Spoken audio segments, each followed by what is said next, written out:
Hello everyone, welcome back to my channel. ఈరోజు మన ఛానల్లో మరో సరికొత్త రెసిపీతో మీ ముందుకు వచ్చేసానండి. చాలా అంటే చాలా క్విక్గా చేసుకోవచ్చు. ఇక టేస్ట్ విషయానికి వస్తే భలే అంటే భలే రుచిగా ఉంటుందండి.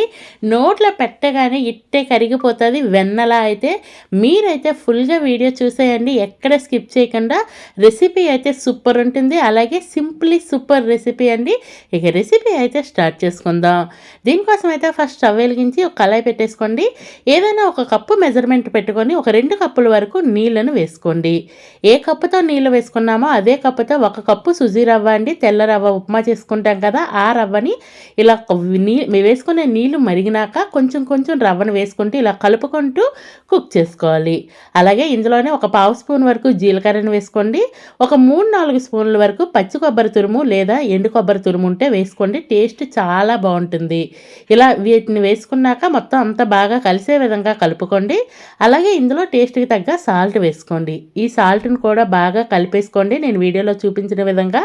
అలాగే ఈ లోపైతే మీకు చిన్న రిక్వెస్ట్ అండి, మన ఛానల్ ఇంతవరకు ఎవరైనా సబ్స్క్రైబ్ చేయకుండా చూస్తే ప్లీజ్ అండి సబ్స్క్రైబ్ చేసుకోండి. అలాగే వీడియో నచ్చితే లైక్ చేసుకోండి, మీ ఫ్రెండ్స్ అండ్ ఫ్యామిలీ మెంబర్స్కి షేర్ చేయండి. అలాగే రవ్వను అయితే కనుక సిమ్లో పెట్టేసి మూత పెట్టేసి కుక్ చేసుకుంటే ఈ విధంగా మెత్తగా అవుతుందండి. ఇలా కాసేపు ఒక 2 మినిట్స్ కుక్ చేసుకున్న తర్వాత నేను వీడియోలో చూపించిన విధంగా మొత్తం అంతా కలిపేసుకోండి. కలుపుకున్న తర్వాత ఇందులో ఒక 2 స్పూన్ల వరకు గోధుమ పిండిని లేదా మైదా పిండిని వేసుకొని ఆ పిండిని కూడా మొత్తం అంతా బాగా కలిపేసుకోండి. ఈ ప్రాసెస్ అంతా లో ఫ్లేమ్లో పెట్టుకొని చేసుకోవాలి. ఇలా మొత్తం పిండి అంతా కలిసిపోయిన తర్వాత స్టవ్ అనేది ఆఫ్ చేసుకోవాలి. ఇలా కాస్త దగ్గర పడిన తర్వాత స్టవ్ ఆఫ్ చేసుకుంటే చల్లారినాక కరెక్ట్గా గట్టి పడుతుంది. నేను వీడియోలో చూపిస్తున్నాను చూడండి. చల్లారినాక మరొక 1 స్పూను లేదా 2 స్పూన్ల వరకు నెయ్యిని కానీ నూనెని కానీ వేసుకొని చపాతీ పిండి ఎలా కలుపుకుంటామో అదే విధంగా మనం ఈ రవ్వ మిశ్రమాన్ని అయితే బాగా కలిపేసుకోవాలి. నేను వీడియోలో చూపిస్తున్నాను చూడండి, ఈ విధంగా కలిపేసుకోవాలి. ఇలా మొత్తంగా కలుపుకున్న తర్వాత చపాతీ కర్ర తీసుకోండి. చపాతీ కర్ర తీసుకొని నేను వీడియోలో చూపిస్తూ ఉంటాను అది కూడాను. ఆ చపాతీ కర్రకి అలాగే మనం పాముకునే దానికి రోల్ చేసుకుంటాం కదా, దానికి కూడా ఆయిల్ అప్లై చేసుకొని నేను వీడియోలో చూపించిన విధంగా రోల్ చేసుకోవాలి. మరీ పలుచగా కాకుండా మరీ మందంగా కాకుండా నేను వీడియోలో చూపించే విధంగా రోల్ చేసుకోండి. ఇలా రోల్ చేసుకొని ఏదైనా షార్ప్గా ఉన్న గ్లాస్తో కానీ బౌల్తో కానీ కట్ చేసుకోండి, చిన్న చిన్న పూరీల్లా.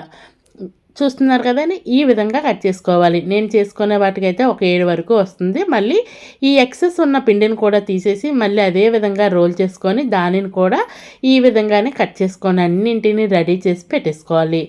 చూస్తున్నారు కదా, ఈ మాత్రం మందంగా ఉండాలి. ఇలా అన్నీ రెడీ చేసుకున్న తర్వాత ఈలోపే మళ్ళీ నేను డీప్ ఫ్రైకి ఆయిల్ అయితే పెట్టేసుకున్నాను. ఆయిల్ వేడైనాక 1 బై 1 వేసుకోండి. అన్నీ ఒకేసారి వేసుకోవచ్చు. ఒకటి ఫ్రై అయిన తర్వాత తీసేసి రెండో వైపు వేసుకోండి.